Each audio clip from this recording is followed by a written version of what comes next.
ብርሽ በድጋሚ ከሌላ ሴት ጋር መጣ ማለት ነው። ሶስተኛ ነው፣ አራተኛ ነው፣ አምስተኛ ነው፣ ስድስተኛ ነው እንበል። ስንተኛ ነው እና ስንተኛ ደረጃ ላይ እናስቀምጠው? ስንተኛ ደረጃ ሴት ላይ እናስቀምጠው? በእናታችሁ ወይኔ ጉዳለ። እንግዲህ ያው ድራማው እንደቀጠለ ነው ማለት ነው። እንግዲህ ድራማ ወደ ሄርሜላ ዞሯል። ሄርሜላ ወየውልሽ እያለቻት ትገኛለች ማለት ነው። እንግዲህ ሄርሜላ እንደዚህ ያንጨረጨራት ጉዳይ ምን ሊሆን ይችላል? አብርሃምን አፍቅረው ነው ወዳው ነው? ለነገሩ አፍቅር ያለው ብላ እኮ እሷ ተናግራለች። እኛ አልሰማንም እንጂ እሷ ባፏ ተናግራለች ማለት ነው። ሩታ እንደዚህ ስትሆን አንቺ ግን ምን ችግር አለው? ምንድነው ጓደኝነት አይደለም እንዴ እያልሽ ነበረ። ታዲያ እቺ ልጅስ ምን ነው እንዴ? አንቺ ጓደኛ መሆን አችልም እንዴ? ነገሩ ወዴት እያመራ ነው? የአብርሃም አፍቃሪዎች ግን ስንት ሊገቡ ነው? እኔ ሳስበው ምድር ኢትዮጵያ ላይ እንግዲህ ምድረ ቡታጅራ ላይ ሊበል እንጂ ምድረ ቡታጅራ ላይ ያለ ወንድ ሌላ ወንድ አይደለም እንዴ? አብርሃም ብቻ ነው እንዴ ወንድ? እኔ ግን ግራ ነው የሚገባኝ። አብርሃም ብቻ ነው ወንድ? አብርሃም ብቻ ነው ጥሩ ሰው? አብርሃም ብቻ ነው ያለ? እንደው እዛ ጋ ያሉ ወንዶች ምንም ጥሩ አይደሉም ነው? ምንድነው ነገሩ? ሴቶቹ ተያያዙበት እኮ እንግዲህ ከሱ ውጪ ሌላ ወንድ አናቅም እስከሚባል ድረስ ማለት ነው።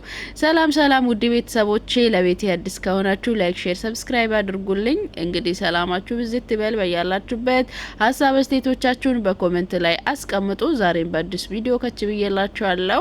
እንግዲህ አብርሽ ሄርሜላን ፕራንክ አርጓታል እንበል እንጂ ፕራንክ ይሁን የምር ይሁን እኛ አናቅም። እንግዲህ ተሰርቶ የመጣውን ቪዲዮን ነው የምናውቀው። በቪዲዮ ላይ የተመለከተውን የሰመነውን በቪዲዮ ላይ ያየነውን ደግሞ እኛ የተሰመንን ሀሳብ አስተያየቶቻችን እናስቀምጣለን ማለት ነው። እንግዲህ አብርሽ ያው ከሌላ ሴት ጋር መጥቷል። ሄርሜላ ምን አይነት ፊሊንግ ታሳያለች? ምን አይነት ነገር ነው እንግዲህ ሳስበው አብርሽትን ልጅቷ ያመጣት ሄርሜላ ለኔ ምን አይነት ቦታ አላት የሚለውን ነገር ለማወቅ ይመስለኛል። ሳስበው እንደዚህ አይነት ነገር እየመሰለኝ ነው እኔ እንደራሴ። እናንተ ምን ይሰማችኋል?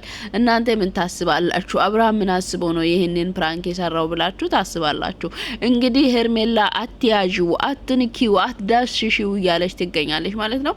ያኔ ግን ሩታ አንቺ እንደዚህ አይደለም ጓደኝነት ብላ በስነ ስርዓት ባለቤት የሆነችው ባለትዳር የሆነችው እንግዲህ 80 ባሌን እንኳን አንቺ እንደዚህ አትንኪ ብላ ስታወራት ምን ችግር አለው? ይሄ ቀላል አይደለም እንዴ? ምን ያደረኩት ነገር አለ? ጓደኝነት እኮ ነው፣ ቅርበት እኮ ነው ስትላት ነበረ። ዛሬ ግን በሷ ላይ ስደርስባት ይሄው ያዙኝ ልቀቁኝ ማለት ጀመረች። ለያዙኝ ልቀቁኝ ማለት ጀመረች ማለት ነው። እና ውድ ቤተሰቦቼ እናንተ ምን ይሰማችኋል? እናንተ ምን ታስባላችሁ? የእናንተ ሀሳብ ምን ይመስላችኋል? እኔም የተሰማኝና ሀሳብ አስተያየቴን በቪዲዮ ላይ አስቀምጥላችኋለሁ ማለት ነው። እናንተም የተሰማችሁትን ሀሳብ አስተያየቶቻችሁን በኮሜንት ላይ አስቀምጡልኝ ማለት ነው።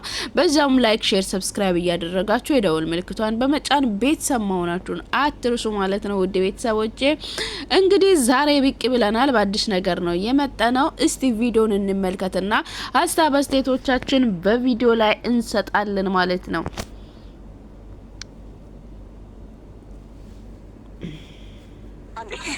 እሺ አንተም እንደማትል አውቃለሁ። ደግሞ ያንተ ፍላጎት ነው ዋናው አይደል? ከሰው ጋር ሆኖ እንዴት ነው በሱ ጉዳይ መናገር የለብኝም። ግን ደግሞ መጣሽ ቁጥር ተቀብለሽ ከሪያ ላስላይተሽ ቪዲዮ አቋርጠን ምናምን ነገር ልትወሮች ነገር ቢያስብ እኮ ስልኩን ቁጥሩን ተቀብለሽ አይደል ደውይለት ፈለግሽ። አንተ እንዳትላትም እንዴት ነው የሚያደርጋት? እሺ አሁን 5 ደቂቃ ነው አይደል? 5 ደቂቃ ብቻ አትሺ ይቅርታ አንዴ። እሺ አንተም እንደማትል አውቃለሁ። ደግሞ ያንተ ፍላጎት ነው ዋናው አይደል? ከሰው ጋር ሆኖ እንዴት ነው እንደዚህ ልታወሪ የምትችይው? አብርሃም አንድ በላት እንዴ! እንደዚህ አይነት ኦዲየንስ አለ እንዴ? ሌላ ነገር እኮ አይደለም። 5 ደቂቃ ላውራ ወሰደው። በቃ አይ ስነ ስርዓት አሁን በጣም አበዛሽ። ይቅርታ ስነ ስርዓት እግዚአብሔርን ስነ ስርዓት በቃ ይበቃሻል። እውነት እኔ እንደዚህ ጓብዬ ምናምን መናገር አልችልም። አብርሃም በነበርክበት ቦታ ቁጭ ቪዲዮአችንን መጨረስ እንችላለን። እና አሁን እሷ ደስ ስላላላት አንዴ ብቻ ጉንጭን ስሜት ልጅ አድናቂው ብቻ ነሽ ግን ያምሻል ጉንጭን ልሳምህ ታውቂዋለሽ ምን ለጉሽ በሳም ምናምን እዚህ ማውራት እኮ ምንም ችግር የለውም። ግን ደግሞ እሷ ባትኖር ደስ ይለኛል እኮ። ጉዳዩ ምንድን ነው? አንደኛ እንደዚህ መንካታችን ይቅርታ አድርጊልኝና፣ ሁለተኛ ደግሞ እየተወቀሽው እንደዚህ ነው። ጀመር ዞር ወደዛ እዚህ ጋር ሆነሽ መናገር ትችያለሽ። ይቅርታ አብርሃም ደግሞ መናገር የምትፈልገው ነገር ካለ ተናገር። ዞር ወደዛ አይደብርሽም እንዴ አንቺ? ወይ አንዴ ነው እንደዚህ መደባበስ ምናምን በቃ ምን ያምሻል ያምሻል ነገር ገብቶሻል። እኔ እጄን ከማነሳ አረ ቤተሰብ ምን ትላላችሁ እንዴ? እንዳትነኪው እንዳትይዥው በቃ እንዳትነኪው እንዴ! ምን ማለት ነው? አንቺ የታቃሽ ነው ጉንጩን ምስሚው? የታቃት ነው የምትነኪው እንደዚህ የምታረጊው? እሱን ለምን የታውቃሽ?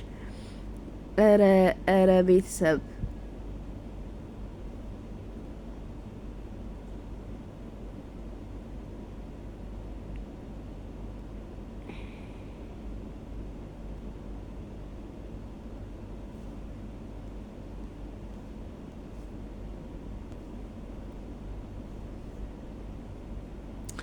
እንግዲህ አንቺ ኦዲንስ ብቻ አይደለሽም እንደዚህ የምትሆኚ።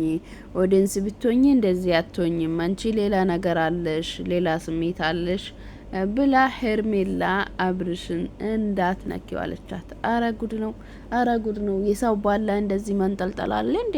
ሄርሜላ አንቺ ራሱ ለቀቅ አርጊ እንጂ። አብርሽ የሩታ ባል ነው፣ የልጅ አባት ነው። ምን ነው እኔ ብቻ ነኝ እኔን ያዙኛል ሽሳ። ኧረ ተይ ሼም ነው ሄርሜላ፣ ሼም ነው እንዴ! እኔ ነኝ ኃላፊነት ያለብኝ፣ እኔ ነኝ ባለቤት የሆንኩ። አንቺ አትንኪ፣ አንቺ አትያዢ። አንቺስ አትንኪ እየተባልሽ ነበር እንዴ? አንቺ አትንኪ ተብለሽ እኮ ስትመከሪ ነበረ፣ ስታወሪ ነበረ። እና አንቺ ላይ ሲደርስ አየሻ።